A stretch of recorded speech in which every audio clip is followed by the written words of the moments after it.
Hey, welcome to a weekly review. We have a very special weekly review because I'm joined by someone, obviously. So before we get to the market talk and talk about some of the exciting things that happened this week, we're going to introduce Katelyn Felker, who just joined our team. What, now, this is your second week? Second full week. Yeah. Second week and already on camera. Welcome to Joule, as you know.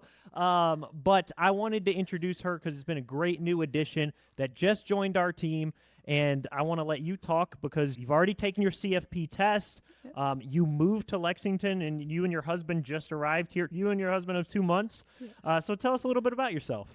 Yeah, so I am Katelyn. I just moved here to Lexington. I decided to do a bunch of life changes, all at once. I got married, moved to a new state, and started a new job, just pile on everything at once. But it's been a wonderful transition just getting to move here and already kind of find community, and even being 2 weeks here, just feeling already very connected to the team and getting acclimated. So it's been great. That's wonderful. What brought you to Lexington? Because you were in South Carolina Yes, before, I was right? in South Carolina, born and raised, and went to college there. And since being married, we moved here to Lexington so that my husband could be closer to the seminary that he's attending, and started working at a church. So that was kind of why we relocated. But it's been great already finding community and making roots here. That's really exciting. That's fun. Yeah. So what brought you into this world of Yeah. financial planning and finance, and what kind of got you interested in it originally? Yeah, for sure. So I would say that my parents kind of instilled that in me at a very young age. I had like a little piggy bank where I was, saving, spending, and giving from a very young age. And so that was kind of a topic that was always broached.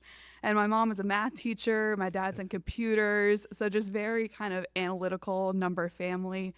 I started thinking that I was going to do accounting, and then realized I also really liked people. And so kind of made that transition to planning. And so that's kind of how I ended up here. Very nice. So what have you thought of Joule over the last 2 weeks? I know it's been 10 days basically, but any thoughts so far? Yeah, it's been wonderful. I mean, everybody very much has like an open door policy, so I can just go knock on and talk to anybody, and there's a lot of collaboration, which has made it really valuable the first couple of weeks. Wonderful. Well, I know we're really excited for you to join the team and for doing a little bit more with our team over time, so that's really fun. Yeah. I do want to mention, too, because we have a lot of exciting new things that are happening around the office. And as far as media goes, we do have a new radio show that you'll be joining me on in a few weeks that is airing at 8 to 8:30 a.m. Sunday mornings on WLAP. So if you are out there and you want to listen to WLAP and hear us in the morning on iHeartRadio, feel free to do so.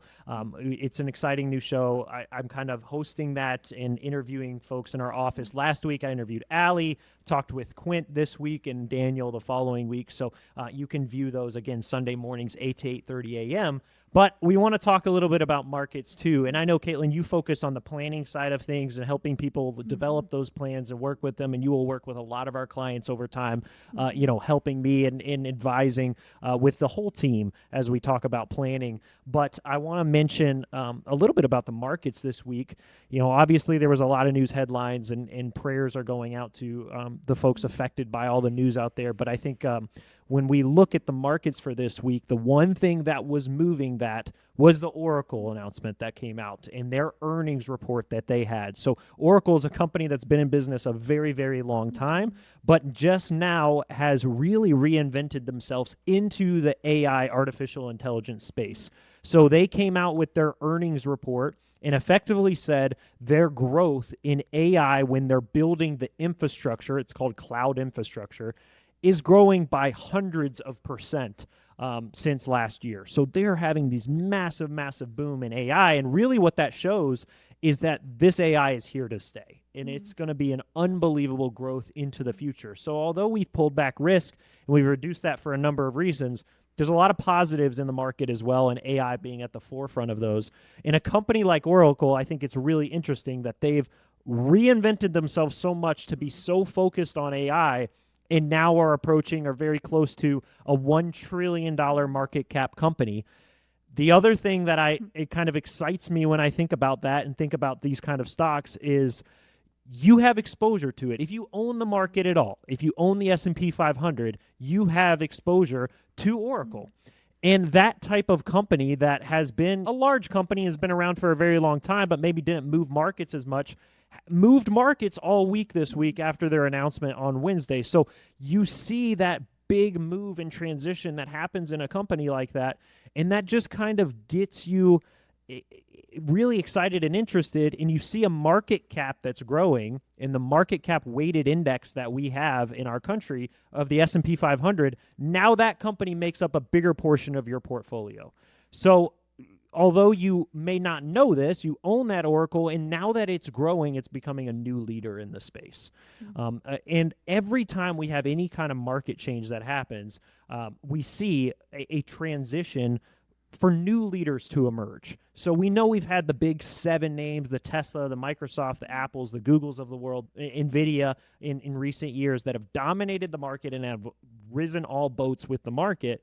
But now we're starting to see those new leaders emerge. We're starting to see those companies grow, and Oracle looks to be one of them.